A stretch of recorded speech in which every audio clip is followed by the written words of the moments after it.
ഈശോ മിശിഹായിക്ക് സ്തുതിയായിരിക്കട്ടെ. പലപ്പോഴും നാം നമ്മുടെ ജീവിതത്തിൽ അപകടങ്ങളിൽ അകപ്പെടുന്നതിന് പ്രധാനപ്പെട്ട കാരണം നമുക്ക് ലഭിക്കുന്ന മുന്നറിയിപ്പുകൾ നാം അവഗണിക്കുന്നത് കൊണ്ടാണ്. യേശുവിൽ പ്രിയ സഹോദരരെ, ഇന്നത്തെ സുവിശേഷത്തിൽ നാം വായിക്കുന്നത് നമ്മുടെ നിത്യജീവനെ കാത്തു സൂക്ഷിക്കുവാൻ ദൈവം നൽകുന്ന ഒരു മുന്നറിയിപ്പിനെ കുറിച്ചാണ്. യേശുനാഥൻ തന്റെ ശിഷ്യന്മാരോട് പറയുന്നു, ആരെങ്കിലും നിങ്ങളെ സ്വീകരിക്കാതിരിക്കുകയോ നിങ്ങളുടെ വചനം ശ്രവിക്കാതിരിക്കുകയോ ചെയ്താൽ വിധി ദിവസത്തിൽ സോദോം ഗൊമോറ ദേശങ്ങൾക്ക് അവരെക്കാൾ കൂടുതൽ ആശ്വാസമുണ്ടാകും. വചനം ശ്രവിക്കാതെയുള്ള നമ്മുടെ ജീവിതം നമ്മുടെ നിത്യജീവനെ അപകടത്തിലാക്കുമെന്ന് ഇന്നത്തെ സുവിശേഷത്തിലൂടെ യേശുനാഥൻ നമ്മെ ഓർമ്മിപ്പിക്കുന്നു. എന്തിന് നാം നമ്മുടെ ജീവിതത്തിൽ വചനത്തിന് പ്രാധാന്യം കൊടുക്കണമെന്ന് ചോദിച്ചാൽ, യോഹന്നാന്റെ സുവിശേഷം 1:1 ആദിയിൽ വചനമുണ്ടായിരുന്നു, വചനം ദൈവത്തോടു കൂടെയായിരുന്നു, വചനം ദൈവമായിരുന്നു. യോഹന്നാന്റെ സുവിശേഷം 1:14 വചനം മാംസമായി നമ്മുടെ ഇടയിൽ വസിച്ചു.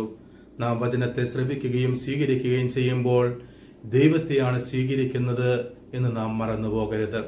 അതുകൊണ്ടാണ് യോഹന്നാന്റെ സുവിശേഷം 14:15 യേശുനാഥൻ പറയുന്നത്, എന്നെ സ്നേഹിക്കുന്നവൻ എന്റെ വചനങ്ങൾ പാലിക്കും.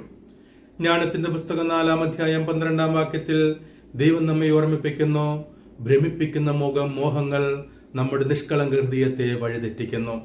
അപ്രകാരം മോഹങ്ങളിൽ വഴിതെറ്റാതെ ജീവിക്കുവാൻ നമുക്ക് സാധിക്കുന്നത് വചനം ശ്രവിക്കുകയും ദൈവത്തിന്റെ വചനമനുസരിച്ച് ജീവിക്കുകയും ചെയ്യുമ്പോൾ മാത്രമാണ്. ഉൽപ്പത്തിയുടെ പുസ്തകം 4-ാം അധ്യായം 7-ാം വാക്യത്തിൽ കായന് ദൈവം ഇപ്രകാരം മുന്നറിയിപ്പ് നൽകുന്നു, നന്മ ചെയ്തില്ലെങ്കിൽ പാപം നിന്റെ പടിവാതിക്കൽ പതിയിരിക്കുന്നു എന്ന് നീ അറിഞ്ഞുകൊള്ളുക. എന്നാൽ ആ വചനം ശ്രവിക്കാതെയുള്ള അവന്റെ ജീവിതമാണ് അവനെ ഒരു കൊലപാതകിയാക്കി തീർക്കുന്നതും ദൈവസന്നിധിയിൽ നിന്നും അവൻ തിരസ്കരിക്കപ്പെടുന്നതിന് കാരണമായി തീരുന്നതും.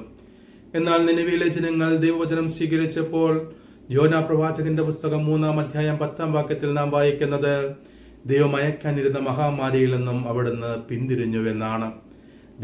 ദൈവം ആഗ്രഹിക്കുന്നത് പോലെ ദൈവത്തിന്റെ വചനം ശ്രവിച്ചുകൊള്ളുന്ന ജീവിതത്തിൽ മാത്രമാണ് നമ്മുടെ ജീവനെ കാത്തു സൂക്ഷിക്കുവാൻ സാധിക്കുകയുള്ളൂ എന്ന് ഈ വചനഭാഗങ്ങൾ നമ്മെ ഓർമ്മിപ്പിക്കുന്നു. അതുകൊണ്ടാണ് ജ്ഞാനത്തിന്റെ പുസ്തകം 6-ാം അധ്യായം 25-ാം വാക്യത്തിൽ ദൈവം പറയുന്നത്, എന്റെ വചനത്താൽ ശിക്ഷണം നേടുക, നിനക്കെല്ലാം ശുഭം വരും.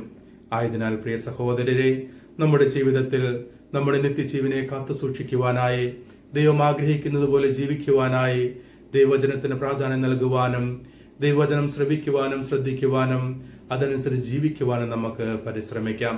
സങ്കീർത്തനങ്ങളുടെ പുസ്തകം 119-105 നാം വായിക്കുന്നു, കർത്താവേ, അങ്ങയുടെ വചനം എന്റെ പാദങ്ങൾക്ക് വിളക്കും പാതയിൽ പ്രകാശവുമാണ്. ഇപ്രകാരം നമ്മുടെ ജീവിതത്തെ വചനമനുസരിച്ച് ക്രമീകരിക്കുവാൻ നമുക്ക് പരിശ്രമിക്കാം. ദൈവം നമ്മെ എല്ലാവരെയും സമൃദ്ധമായി അനുഗ്രഹിക്കട്ടെ. കർത്താവ് അനുഗ്രഹിക്കുകയും പരിപാലിക്കുകയും ചെയ്യട്ടെ. കർത്താവ് കരുണയായിരിക്കുകയും പ്രസാദിക്കുകയും ചെയ്യട്ടെ. കർത്താവ് കരുണാപൂർവ്വം കടാക്ഷിച്ച് നിങ്ങൾക്ക് സമാധാനം നൽകട്ടെ, ഇപ്പോഴും എപ്പോഴും എന്നേക്കും. ആമേൻ.